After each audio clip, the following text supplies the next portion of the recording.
ہم سمجھے بغیر اللہ کے حوالے کرتے ہیں. مولوی صاحب یہ اس آیت کو اللہ کے حوالے کرنا ضروری نہیں ہے, یہ شان عظمت پروردگار کے لیے اس آیت کو اللہ کے حوالے کرنا ضروری ہے, تو شان رسالت پانا ہی کی بقا کے لیے اس آیت کی مراد کو بھی اللہ کے حوالے کرنا ضروری ہے.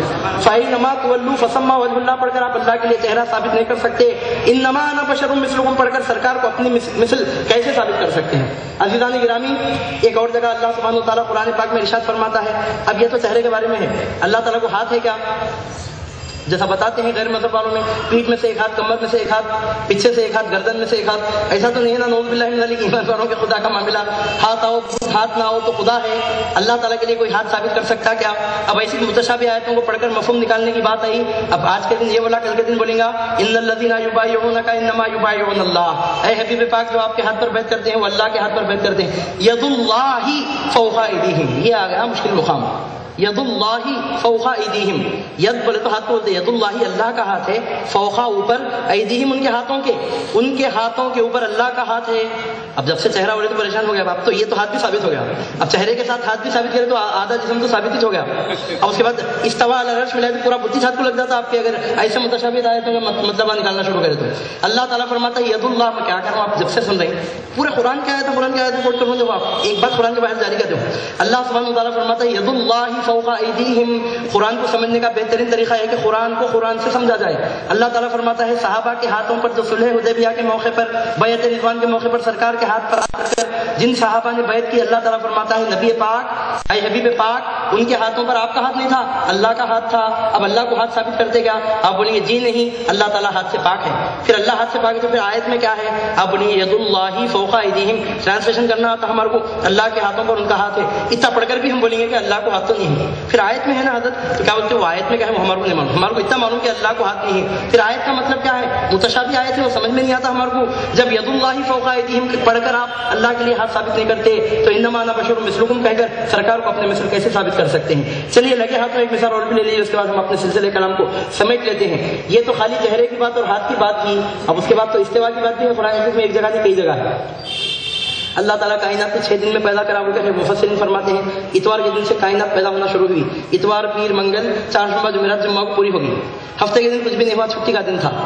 تو اب اتوار کو اس وقت عربی میں بولتے ہیں یوم الاحد. عربی میں نام ہے اتوار کا, یوم الاحد بولتے پہلا دن. فارسی میں بولتے ہیں یکشنبہ. اب پیر کے دن کو بولتے ہیں یوم الاثنین, دوسرا دن, کائنات بننا شروع ہوئی. تو فارسی میں بولتے ہیں دوشنبہ. اب پھر اس کے بعد منگل کو کہتے ہیں یوم الثلاثہ, فارسی میں کہتے ہیں سہ شنبہ. پورا پڑھ لیتے ہیں تو ایسا نکلتا ہو پورا. جمعہ کو جو ہے چھٹا دن نہیں کہتے, جمعہ کہتے ہیں. اس کا مطلب کائنات جمع ہو گئی اس دن. تو بہرحال یہ مفہوم تو مفسرین بیان فرماتے ہیں. اب اس میں کسی کو کچھ اختلاف بھی نہیں ہونا چاہیے خاص طور پر. اب وہ آیت کی طرف آئیے جو میں کوٹ کرنا چاہتا ہوں اس ضمن میں, ٹو دی پوائنٹ جو بات آپ کے سامنے عرض کرنے کی ہے.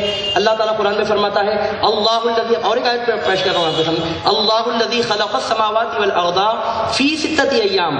اللہ نے زمین و آسمانوں کو 6 دنوں میں پیدا کیا. اب وہاں تک تو آسان ہے. اس کے بعد کیا ہے معلوم؟ ثم استوى علی العرش, یہ ہے خطرناک بات. ثم استوى علی العرش, ثم پھر استوا, ٹھیک برابر ہو گیا, فٹ ہو گیا, علی العرش, عرش پر بیٹھ گیا. بولے نعوذ باللہ من ذلک. ثم استوى علی العرش کا مطلب کیا ہوتا؟ اس کے بعد 6 دن میں کائنات بن گئی, ایک دن چھٹی کا دن دیا, اس کے بعد جا کر عرش پر بیٹھ گیا, برابر ہو گیا, فٹ ہو گیا. نعوذ باللہ من ذلک. اب آپ مجھے بتائیے استوا کا مطلب ہوتا ہے ٹھیک ہوا, برابر ہوا, فٹ ہوا. اللہ تعالیٰ بیٹھ بھی سکتا ہے کیا؟ اللہ سبحانہ وتعالیٰ کسی خانے میں فٹ بھی ہو سکتا ہے کیا؟ نعوذ باللہ من ذلک. یہ تو وہی بات ہے جس طرح بتوں کو فٹ کیا جاتا ہے ان کے محرابوں میں, ان کی کمانوں میں. نعوذ باللہ من ذلک. ویسی بات نہیں. اگر اس کو حق مانیں گے تو پھر مطلب کیا ہے؟ آپ بولیں گے ہم ترجمہ کرتے ہیں لیکن اس کے باوجود ہم کہتے ہیں اللہ تعالیٰ بیٹھنے اٹھنے سے پاک ہے. پھر آیت میں جو آیا اس کے بارے میں آپ کیا کہیں گے؟ بولتے ہیں نہیں وہ آیت متشابہ ہے, ترجمہ کرنے کے باوجود ہم کو مفہوم معلوم نہیں ہو سکا. حضرت شیخ عبداللہ محدث دہلوی رحمۃ اللہ علیہ فرماتے ہیں جس طرح فسمہ وجہ اللہ پڑھ کر اللہ کے لیے چہرہ ثابت نہیں کیا جا سکتا, ید اللہ فوق ایدیہم پڑھ کر اللہ تعالیٰ کے لیے ہاتھ ثابت نہیں کیا جا سکتا, ثم استوى علی العرش پڑھ کر اللہ سبحانہ وتعالیٰ کے لیے استوا ثابت نہیں کیا جا سکتا, اسی طرح انما انا بشر مثلکم کی آیت پڑھ کر حضور صلی اللہ علیہ وسلم کو اپنے مثل ہرگز نہیں کہا جا سکتا.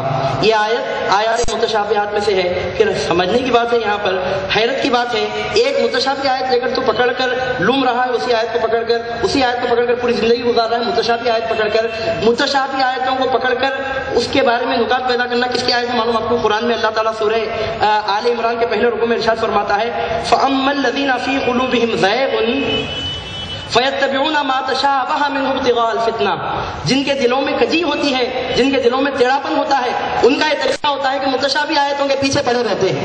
اب انما انا بشر مثلکم والی آیت کے جو پیچھے پڑا ہے، قرآن اس بات کی گواہی دے رہا ہے کہ وہ فتنہ ہے، اس کے دل میں کجی ہے، قرآن سے بات ثابت ہو رہی ہے۔ سبحان اللہ۔ متشابہ آیتوں کو پکڑ کر اس کے پیچھے لگ جانا ہدایت پر رہنے والوں کا طریقہ نہیں ہے، سلامتی پر رہنے والوں کا طریقہ نہیں، جن کے دل میں ٹیڑھاپن ہے، جو فتنہ ہے، جو فتنہ برپا کرنا چاہتے ہیں زمین پر، ان کی آیت ہے کہ متشابہ آیتوں کے پیچھے پڑتے ہیں۔ قرآن میں یہ چاہ آیت تو تیرے کو نظر آتی، ان قل انما انا بشر مثلکم، متشابہ آیت، آخر وہ محکم آیتیں تجھے کیوں نظر نہیں آتی جن میں حضور نبی کریم علیہ السلام کی شان کھلم کھلا بیان ہوئی ہے؟ قل انما انا بشر مثلکم تو تجھے دکھ رہا ہے متشابہ آیت ہے، وہ محکم آیت تجھے کیوں نظر نہیں آتی جس میں اللہ تعالیٰ فرماتا ہے وما ارسلناک الا رحمتا للعالمین، اے حبیب ہم نے آپ کو تمام عالمین کے لیے رحمت بنا کر بھیجا۔ وہ محکم آیت تجھے تیری آنکھوں کو نظر کیوں نہیں آتی؟ اللہ تعالیٰ فرماتا ہے ورفعنا لک ذکرک، اے حبیب پاک ہم نے آپ کے ذکر کو بلند کر دیا۔ وہ محکم آیت تمہیں نظر کیوں نہیں آتی؟ اللہ تعالیٰ فرماتا ہے قد جاءکم من اللہ نور و کتاب مبین، اے لوگوں تمہارے پاس سے اللہ کی طرف سے نور، نور محمدی آ گیا اور روشن کتاب آ گئی۔ متشابہ آیت تجھے نظر آ رہی ہے، وہ محکم آیت تجھے کیوں نظر نہیں آتی جس میں اللہ سبحانہ و تعالیٰ فرماتا ہے انا اعطیناک الکوثر، حبیب پاک ہم نے آپ کو ہر اچھی چیز زیادہ سے زیادہ عطا فرمائی۔ متشابہ آیت تو تجھے مل رہی ہے، وہ محکم آیت تجھے کیوں نظر نہیں آتی جس میں اللہ سبحانہ و تعالیٰ فرماتا ہے یا ایھا الناس قد جاءکم برہان من ربکم، اے توحید الہی کے دعوے پر دلیلیں طلب کرنے والوں محمد الرسول اللہ کو دیکھ لو، دعوے توحید پر، اللہ کے دعوے توحید پر سب سے بڑی دلیل ہے۔ یہ محکم آیت تجھے کیوں نظر نہیں آتی؟ تو متشابہ آیت کے پیچھے تو پڑا ہے قل انما انا بشر مثلکم، وہ محکم آیت تجھے کیوں نہیں آتی جس میں نظر نہیں آتی جس میں اللہ تعالیٰ فرماتا ہے ان اللہ وملائکتہ یصلون علی النبی یا ایھا الذین آمنوا صلوا علیہ وسلموا تسلیما، صلی اللہ علیہ وسلم، اللہ اور اس کے فرشتے نبی پر درود بھیجتے ہیں، اے ایمان والو تم بھی اس نبی پر درود بھیجو اور خوب خوب سلام بھیجو۔ یہ متشابہ آیت تو تجھے نظر آ رہی ہے، وہ محکم آیت تجھے کیوں نہیں آتی، نظر نہیں آتی جس میں اللہ تعالیٰ فرماتا ہے لقد جاءکم رسول من انفسکم عزیز علیہ ما عنتم حریص علیکم بالمؤمنین رؤوف الرحیم، تمہیں وہ نبی تمہارے ہی نفسوں میں سے تشریف لے آئے کہ جن پر تمہارا مشقت میں پڑنا گراں گزرتا ہے، ایمان والوں پر بڑی نرمی کرنے والے، بڑے رحم فرمانے والے ہیں۔ تجھے یہ محکم متشابہ آیت تو نظر آ رہی ہے، وہ محکم آیت تجھے کیوں نظر نہیں آتی جس میں اللہ سبحانہ وتعالیٰ فرماتا ہے قد نرا تقلب وجهك في السماء فلنولینک قبلۃ ترضاها، میرے پیارے حبیب آپ سر مبارک کو بار بار آسمان کی طرف کیوں جنبش دے رہے ہیں؟ اجی مجھے نہ سمتوں سے کام ہے، نہ جہتوں سے کام ہے، نہ قبلوں سے کام ہے، نہ کعبوں سے کام ہے، فلنولینک قبلۃ ترضاها، میرے حبیب اپنے سیر ناظرین کو بار بار جنبش کیوں دے رہے ہو؟ جدھر تم پلٹنا چاہتے ہو پلٹ جاؤ، آج تم جدھر پلٹ گئے میرا قبلہ ادھر ہے۔ فَلَنُوَلِّيَنَّكَ قِبْلَةً تَرْضَاهَا، تبھی تو کسی کہنے والے نے کیا خوب کہا، کام دشوار سے دشوار نکل سکتا ہے، الجھنے لاکھ سے ہی تم سے سنبھل سکتا ہے، میری حالت کا بدلنا نہیں دشوار تمہیں، تم اگر چاہو تو قبلہ بھی بدل سکتا ہے۔ قُلْ إِنَّمَا أَنَا بَشَرٌ مِثْلُكُمْ والی آیت متشابہ آیت ہے، اس کے پیچھے پڑنے والے کے دل میں کجی ہے، قرآن سے ثابت ہے، وہ فتنہ ہے، قرآن سے ثابت ہے۔ جو محکم آیت میں سرکار کی شان میں دیکھتے ہیں، حق پر ہیں، ہدایت پر ہیں، سلامتی پر ہیں، نجات پانے والے ہیں، اور جو عشق مصطفیٰ کے اینک لگا کر قرآن کو پڑھتے ہیں وہ تو یہ کہتے ہیں کہ جو میں نے سوچا کہ نعت احمد شروع کروں میں کہاں سے پہلے، جو میں نے سوچا کہ نعت احمد شروع کروں میں کہاں سے پہلے، ہر ایک آیت پکار اٹھی یہاں سے پہلے، یہاں سے پہلے۔ وآخر دعوانا الحمدللہ رب العالمین۔ سبحان اللہ، سبحان اللہ۔ جھولے جھولے پیارے محمد نور کے جھولے میں جھولے، جھولے جھولے پیارے محمد نور کے جھولے میں جھولے۔ سید سعید پاشا قادری کی سریلی آواز میں KGN سیریز کی پیشکش بہار گلشن طیبہ اب ہر ویڈیو لائبریری پر دستیاب ہے، خریدنا نہ بھولیے۔ KGN سیریز کی فقریہ پیشکش بہار گلشن طیبہ۔ عالم تیرا پروانہ، KGN سیریز کی فقریہ پیشکش اولیاء خمر نگر جلد اول، جس میں آپ زیارت کریں گے بارگاہ سید شاہ عبداللطیف لوبالی رحمۃ اللہ تعالی علیہ کی۔ آپ کی ویڈیو لائبریری کے لیے KGN سیریز کا ایک مقدس تحفہ اولیاء خمر نگر 52 ولی کا مٹھ جلد اول، اور ہر قسم کی اسلامک آڈیو اور ویڈیو CDs اور DVDs کے لیے رابطہ کیجیے KGN سیریز.